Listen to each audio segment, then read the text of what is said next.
ممبئی کے کیس میں اس نے پاکستان کو ذمہ دار قرار دیا، اعلانیہ ذمہ دار قرار دیا، اور اوباما کے سامنے پرچیوں پہ پڑھتے ہوئے جو بات اس نے کہی، ہمیں اپنا گھر ٹھیک کرنا چاہیے، ہمیں اپنا گھر ٹھیک کرنا چاہیے۔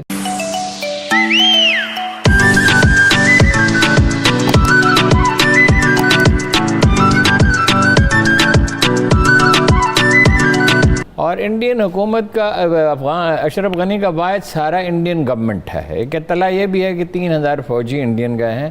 میں اس پہ یقین نہیں کرتا، کیونکہ یہ رسک وہ کبھی نہیں لیں گے۔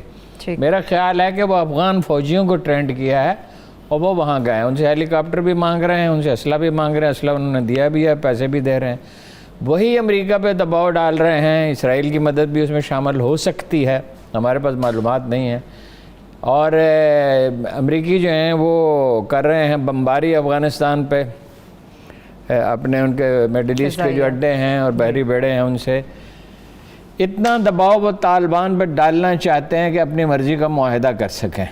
لیکن اشرف غنی کو صدر کون مانتا ہے؟ اشرف غنی کو صدر بنائے رکھنا اور اس کی حکومت کو برقرار رکھنا انڈین گورنمنٹ کا انٹرسٹ۔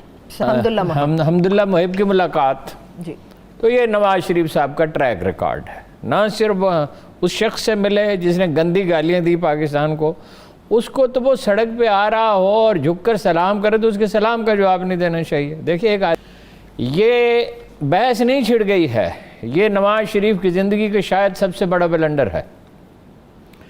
اس کے علاوہ ہمارے پاس سینکڑوں تفصیلات موجود ہیں، وہ میں عرض کرتا ہوں کہ جب وہ درجنوں واقعات ہیں جس میں کم از کم اس نے انڈیا کے سافٹ کارنر شو کیا اور ریاست پاکستان کی مخالفت کی، پاکستان کی حکومت کی نہیں، پاکستانی حکومت کی مخالفتوں پہ تنقید کرنا، اس کی مخالفت کرنا، حتیٰ کہ مبالغے سے مخالفت کرنا تھا، اس میں تو کوئی ایسی بات نہیں۔ یہ جمہوریت میں ہوتا ہی ہے، ساری دنیا میں ہوتا ہے۔ دیکھیے عبد الباسط کہتے ہیں 3 برس وہ رہے انڈیا میں ہمارے ہائی کمشنر، سفیر کو ہائی کمشنر کہا جاتا ہے، یعنی وہ لوگ جو برطانیہ سے جن کا تعلق رہا ہے، کینیڈا میں بھی ہائی کمشنر ہوگا، انڈیا میں بھی ہائی کمشنر ہوگا۔ وہ کہتے ہیں کہ، اور انہوں نے یہ بات یہ پاکستان میں نہیں کہی، کرن تھاپر کو انٹرویو دیتے ہوئے کہی، جسے آج محی یوسف نے انٹرویو کیا، کہ جذباتی تعلق ہے مودی سے، میاں نواز شریف صاحب کا جذباتی تعلق ہے۔ دیکھیے وہ گئے اس کے جشن تاج پوشی پہ، اس کو جشن کی طرح اس نے منایا اور یہ کہا کہ میں مشورہ کروں گا، لیکن اس سے پہلے کانسنٹ وہ دے چکے تھے۔ اچھا، حریت کا پہلا موقع تھا کہ پاکستانی وزیر اعظم حریت کانفرنس کے لیڈروں سے نہیں ملا۔ اب آپ پورا ان کا ٹریک ریکارڈ دیکھ لیں کہ انہوں نے گجرال نے جب وہ 1996 میں حکومت سے نکالے گئے 93 میں، تو گجرال نے لکھا کہ کشمیری مجاہدین کے خلاف بھی ہماری مدد کرتے رہے۔ نواز شریف 99 میں جب وہ نکالے گئے تو مجید نظامی نے لکھا ہمیں معلوم نہیں تھا کہ یہ شخص یاسر عرفات بن چکا ہے۔ یعنی امریکہ کی لائن پہ اسرائیل کے ساتھ سمجھوتا اس نے کر لیا، اس نے انڈیا سے کر لیا۔ چینی آپ کو پتہ ہے بھیجتے رہے انڈیا، اس پہ مجید نظامی صاحب بہت ناخوش تھے۔ ہاں جی، ممبئی کے کیس میں اس نے پاکستان کو ذمہ دار قرار دیا، اعلانیہ ذمہ دار قرار دیا۔ ڈان لیکس کیا تھی؟ اچھا، پھر اس نے یہ پٹھان کوٹ میں واقعہ ہوا تھا، وہ جو گجرانوالہ میں FIR درج کی گئی، پھر اس نے کرن تھاپر کو ایک انٹرویو میں، کرن تھاپر کو تھا یا IBN کو تھا، CNN کے ساتھ جو وابستہ ہے، 1913 کی انتخابی مہم میں یہ کہا، اس سے پوچھا گیا کہ کیا پاکستان ملوث ہے انڈیا کے اندر ٹیررزم میں؟ اس نے کہا میں، پاکستانی ایجنسیاں، اس نے کہا میں اس پہ جوائنٹ کمیشن بناؤں گا، جوائنٹ کمیشن انڈیا اور بھارت کا۔ جنرل راحیل شریف اور ظہیر الاسلام کے ساتھ جب وہ انڈیا گیا تو وہ مسلسل قرضۂ زہر اگل رہا تھا پاکستانی ایجنسیوں کے خلاف، پاکستانی فوج کے خلاف، پاکستانی پالیسیوں کے خلاف۔ اب یہ دونوں آدمی خاموش بیٹھے ہوئے ہیں، وہ سفارتی آداب کا تقاضا یہ ہے کہ یہ دونوں نہ بولے جب وزیر ہے۔ ان کا خیال تھا کہ وہ کشمیر کا ذکر کریں گے، وہ کہیں گے کہ بھئی آپ بلوچستان میں ٹیررزم کرتے ہیں، آپ تحریک طالبان پاکستان کی حمایت کرتے ہیں، ہزاروں شہری ہمارے شہید ہو گئے ہیں، بموں کے دھماکے ہو رہے ہیں، بازاروں میں ہوئے، چرچ میں ہوئے، کوئی چیز میں، اس کا اس نے ذکر ہی نہیں کیا۔ اور اوباما کے سامنے پرچیوں پہ پڑھتے ہوئے جو بات اس نے کہی، ہمیں اپنا گھر ٹھیک کرنا چاہیے، ہمیں اپنا گھر ٹھیک کرنا چاہیے۔ لیکن یہ بات وہاں بیٹھ کے کیوں کہہ رہا تھا اور اس کا مفہوم کیا تھا؟ صحیح. ڈان لیکس میں مسئلہ کیا تھا جس کی وجہ سے اتنا ہنگامہ ہوا؟ جنرل باجوہ کی تقرری کے بعد جتنی میٹنگز ہوئیں اس میں مسلسل وہ انہیں قائل کرنے کی کوشش کرتے رہے کہ بھارت اور افغانستان کے ساتھ ہمیں نرمی برتنی چاہیے.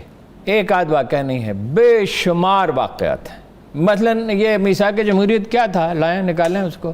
اس کی 17ویں شق ہے وداؤٹ پریجڈس افغانستان اور انڈیا کے ساتھ اچھے تعلقات رکھے جائیں. یہ میثاق جمہوریت کی ہے. میثاق جمہوریت میں لکھا ہے وداؤٹ پریجڈس کا کیا مطلب ہے کہ ہمیں کوئی اعتراض نہیں ہوگا، وہ جو مرضی کرتے پھریں.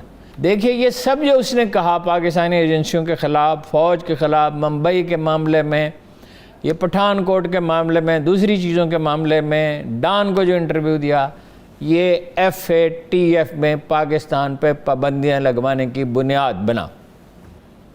ٹھیک ہے.